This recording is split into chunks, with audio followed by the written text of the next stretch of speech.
Professor Om Prakash Mishra ji के पास जाऊंगा। राजेश जी ने जो अभी कहा मिश्रा जी कि धन है वो बनारस की जो वोटर या जनता की बात हुई, और दूसरा इसमें ये भी है, मोदी जी ने तो ये दावा या एक उनकी तरफ से जो होता है आंकड़ों की जो बाजीगिरी होती है कि 45 दौरे उनके रहे पिछले 2 कार्यकाल में, 45,000 करोड़ रुपए खर्च किया गया है वाराणसी में। हम सारी बातें कर रहे हैं जो राजेश भाई ने बड़ी विस्तार से कहा कि ये दे देते, कुछ तो कई मानदंड स्थापित कर देते, कुछ नहीं हुआ। तो ऐसे में आपकी क्या टिप्पणी है, जो अब ये जो हम जो आभार तो करना ही था, होना है, लेकिन भूल सुधार क्या कुछ दिखती हैं आपको, क्या आप संभावनाएं देख पा रहे हैं? ओम प्रकाश जी अनम्यूट कीजिएगा, अनम्यूट कीजिएगा, अनम्यूट कीजिएगा, अनम्यूट।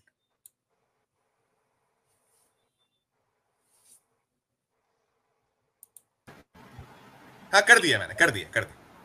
जो शीर्षक है उसी में काफी बातें कह दी गई है जो सुकून नहीं। ये एक ऐसी तथाकथित जीत है जिसके चारों तरफ हार ही हार दिखाई देती है। ये ऑपोजिशन पार्लियामेंट्री डेमोक्रेसी के जो संख्या तत्व है उसके हिसाब से हारी है। 272 का आंकड़ा मिला नहीं है, पर 272 के आंकड़ों को छूना वो मोदी जी को और बीजेपी को चाहिए था, वो उनको नहीं मिला है। सरकार तो बन गई है किंतु मोदी जी का कद बहुत छोटा हो गया है। सरकार बन गई है और शायद कुछ दिन तक चलेगी भी, पर आप ये सोचने की कोशिश कीजिए, आज से 2 महीने 3 महीने के बाद प्रधानमंत्री नरेंद्र मोदी जी झारखंड में, हरियाणा में, महाराष्ट्र में वो भाषण दे रहे हैं क्योंकि चुनाव होने वाले हैं इन तीनों राज्यों में, और कश्मीर का चुनाव भी तो लंबित ही है। तो यहां पर जाके क्या बोलेंगे? उन्होंने अपनी पार्टी को और अपने आप को जिस जगह शिखर पर बांधा हुआ था वहां से सिर्फ ढलान ही ढलान है, और बनारस की जनता ने उसको चिन्हितीकरण कर दिया जो ये ढलान अवश्यंभावी है और ये और भी नीचे जाएगा।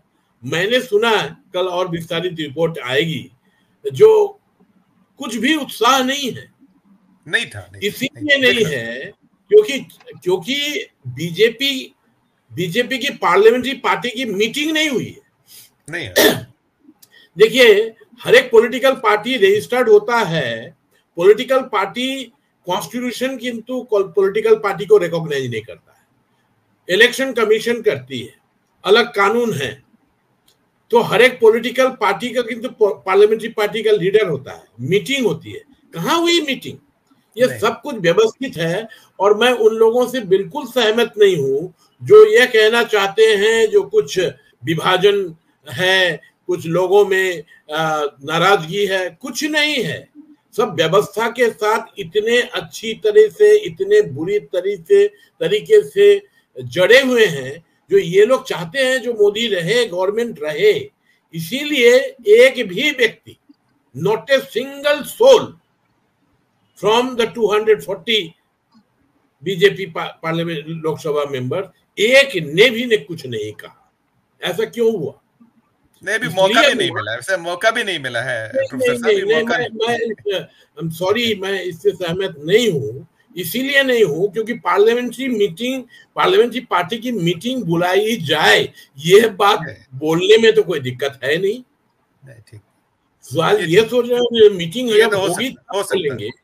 हाँ, तो पर पार्टी की मीटिंग हो, ये बात हम लोग डिस्कशन कर रहे हैं। बीजेपी में कोई क्यों डिस्कशन नहीं कर रहा है?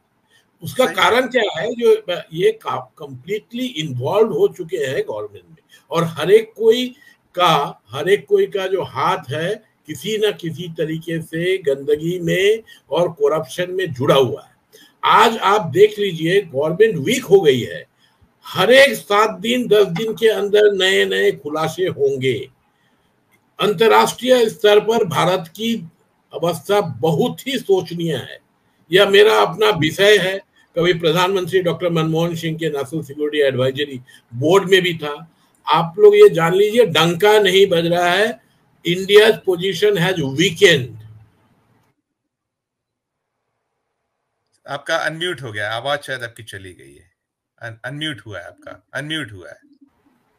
आज ही का तो जी मैं एग्जांपल देता हूं, जो अमेरिकन कोर्ट वो इस बात को संज्ञान में ले चुकी है, और जो लोग इन्वॉल्व हैं, जिनके खिलाफ एलिगेशन है, उनको अमेरिका में एक्स्ट्राडाइट किया जा रहा है। बहुत बड़ी बात होने वाली है।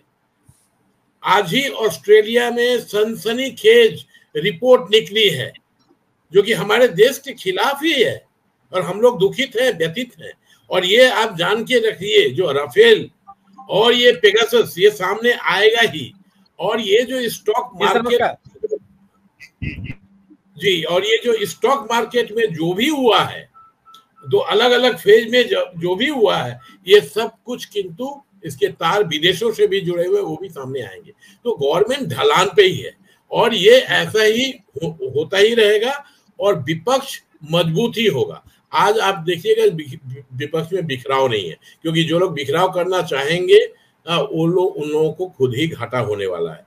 इसीलिए मैं समझता हूँ ये नायडू जी के कारण नहीं, ये नीतीश जी के कारण नहीं, उनका अपना कंपल्शन है। ये जो 3 चुनाव होगा, तो मोदी जी का जो यूनिक सेलिंग पॉइंट है, जो चुनाव जीतने का, वो जब खत्म हो जाएगा, जो कि खत्म हो चुका है, और उसकी पुष्टिकरण हो जाएगी झारखंड में और हरियाणा में और आपके महाराष्ट्र में, तो ये एकदम निश्चित हो जाएगा जो Modi ji is actually is on his way out.